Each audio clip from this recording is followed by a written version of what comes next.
As we shift to looking at Christianity developing in the United States in the early 20th century, we can look first at how economics is informing Christian life and practice. So, this would be one of our examples of how the modern condition is informing Christianity. So, we can first focus on the notion of the gospel of wealth or the prosperity gospel as one example of this. In the late 19th, early 20th century, we have rapid accumulation and production of wealth in the United States. The Industrial Revolution allows people to prosper. Regular wages and salaries allow people to save and to increase their material conditions. And so we have this theology that emerges that we call gospel of wealth or prosperity gospel that holds that God is concerned with the material world and material wealth of Christians. God is a God of creation and the incarnation, and so God wants people to prosper materially. So the argument here is that Christians can attain wealth if they work hard and live according to a notion of God's wealth or God's prosperity or God's abundance. God sort of encodes abundance within creation itself. And if people simply attend to God's teachings, that abundance will be unlocked for them.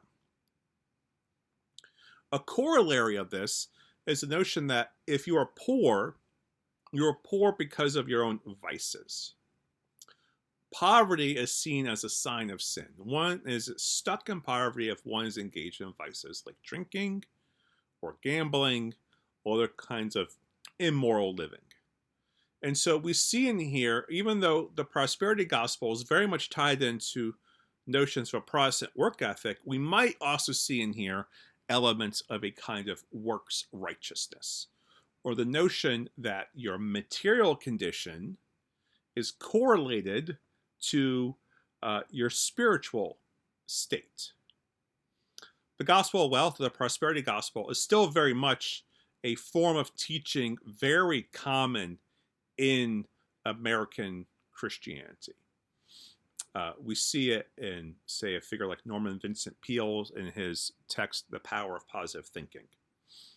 All in all, we want to attend to this optimism, this notion of progress of the human condition that we find in the prosperity gospel, because that is a marker of modernity itself. If we pivot, we can see another movement, kind of the flip side of the prosperity gospel, called the social gospel. The social gospel movement, one of its key proponents is Walter Rauschenbusch, who is a pastor in New York City. He's a Baptist of German ancestry. He's a professor also of church history at Rochester Seminary in upstate New York. He argues that the social gospel is sort of a new development in Christianity, an effort to address the problems of the modern world. So part of the signs of the modern world is the way in which economic and material conditions are changing and negatively impacting people. Many people are stuck in poverty, not because of their sin, but because of oppressive structures and systems. The mill worker, the mine worker, the sharecropper are stuck in their poverty because there is a sin of the social order that keeps them trapped there. So this is a move from emphasizing individual salvation from sin to saying that a sign of the fullness of God's redemption is the ending of sin of the social order, or the dealing with social sin. And so a key quote from Rauschenbusch is this: "The kingdom of God is the Christian transfiguration of the social order. Jesus came to deal in part with not just our spiritual condition, but also our material condition." So in some ways, this is the flip side of the prosperity gospel. Yes, God cares about your material condition. The point isn't to get wealthy, though. The point is to be liberated from social oppression. And so here's another key quote from Rauschenbusch, where he explains the social gospel. He says, the problem of the social gospel is how the divine life of Christ can get control of human society. The social gospel is concerned about a progressive social incarnation of God. Listen to that last sentence again. The social gospel is concerned about progressive social incarnation of God. How do we know that God has come to dwell among us? As the gospel helps unlock more just social conditions. So Rauschenbusch, being a Baptist, is not as concerned about creeds. Baptists don't go by creeds as part of what organizes their faith. Rather, it's a focus on the person of Jesus as this herald of the kingdom of God. The kingdom of God is among us. How do we know the kingdom of God is among us? Because people's social conditions improve. Prisoners are set free. A jubilee is declared in the land.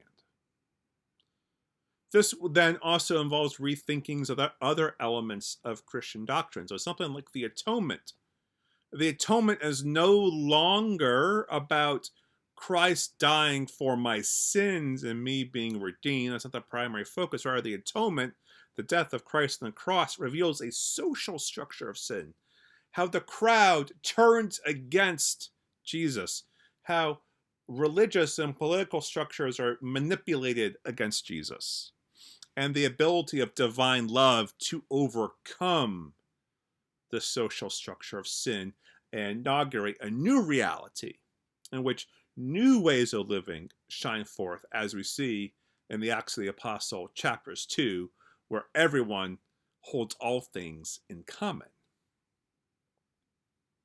So again, the social gospel movement, just like the prosperity gospel movement, are ways of responding to shifting economic circumstances and taking seriously the social context in which people live. And if the social context, the material context, is not addressed, the fullness of the gospel cannot be realized. I hope we can talk more about these ideas in class. In our next video, we're going to talk about how fundamentalism emerges as a movement in the same period of time.